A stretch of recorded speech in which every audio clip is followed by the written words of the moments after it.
आज हम बात करते हैं कि एएनएम और जीएनएम कोर्स में सबसे अच्छा कौन है, क्योंकि ये बहुत सारे स्टूडेंट्स को कंफ्यूजन होता है कि एएनएम चूज करें या फिर जीएनएम चूज करें। तो उसके लिए सबसे पहले हम लोग समझते हैं कि दोनों ही कोर्स में क्या सिमिलरिटी है और क्या दोनों में डिफरेंस है। तो सबसे पहले हम लोग जानते हैं कि दोनों में क्या क्या चीजें सेम है।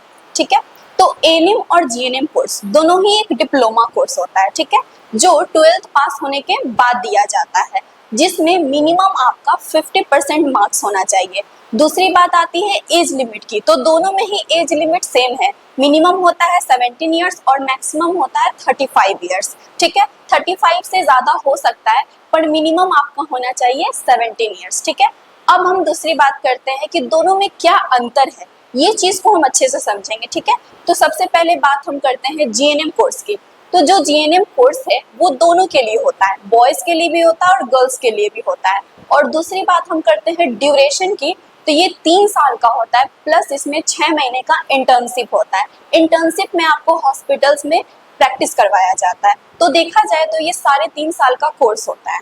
ठीक है, जीएनएम कोर्स जो है वो साइंस स्ट्रीम वाले बच्चे ही कर सकते हैं, जिनमें सब्जेक्ट आपका होना चाहिए पीसीबी और पीसीएमबी। पीसीबी भी हो सकता है या फिर पीसीएमबी से भी हो सकता है। ठीक है, और हाँ, सबसे मोस्ट इम्पॉर्टेंट बात ये है कि आपको ये चीज ध्यान रखना होगा कि इंग्लिश सब्जेक्ट में आपका मिनिमम 40% से आप पास आउट होने चाहिए। ऐसा इसलिए होता है ना क्योंकि इंग्लिश का इसमें बेसिक नॉलेज होना जरूरी है, क्योंकि वहाँ पे ज्यादा से ज्यादा जो सिलेबस होता है या फिर वहाँ पे प्रैक्टिस करवाया जाता है या फिर वहाँ पे एग्जाम्स जो होते हैं या पढ़ाया जाता है तो वो इंग्लिश में ही होता है, या फिर वहाँ पे कम्युनिकेशन करना होता है।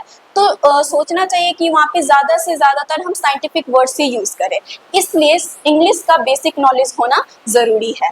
अब हम बात करते हैं कि जीएनएम कोर्स में जो जॉब लगता है, वो जीएनएम के थ्रू आपको जो जॉब लगेगा वो किसी सिटी के बड़े हॉस्पिटल्स में लगता है। ठीक है, जहाँ पे आप नर्स होते हो। और बात करें हम सैलरी की, तो जो सैलरी है वो मंथली आपका 20,000 से 30,000 होता है जीएनएम में। ठीक है, अब हम देखते हैं एएनएम का। तो एएनएम का जो कोर्स है वो सिर्फ और सिर्फ गर्ल्स के लिए होता है, तो बॉयज को तो सोचना ही नहीं है, बॉयज को तो जीएनएम कोर्स ही करना है। ठीक है, लेकिन एएनएम कोर्स जो है वो सिर्फ और सिर्फ गर्ल्स के लिए होता है। ठीक है, उसके बाद हम बात करते हैं ड्यूरेशन की, तो ये 2 ही साल का होता है, प्लस इसमें 6 महीने का इंटर्नशिप होगा। ठीक है, एएनएम कोर्स में क्या होता है, इस कोर्स में नर्सिंग का बेसिक नॉलेज दिया जाता है आपको। ठीक है, इसीलिए इसके थ्रू जो आपका जॉब लगता है वो किसी मोहल्ले के क्लिनिक में या किसी छोटे हॉस्पिटल्स में होता है। ठीक है, एएनएम कोर्स जो है वो सारे स्ट्रीम्स वाले बच्चे कर सकते हैं, साइंस, कॉमर्स और आर्ट्स भी।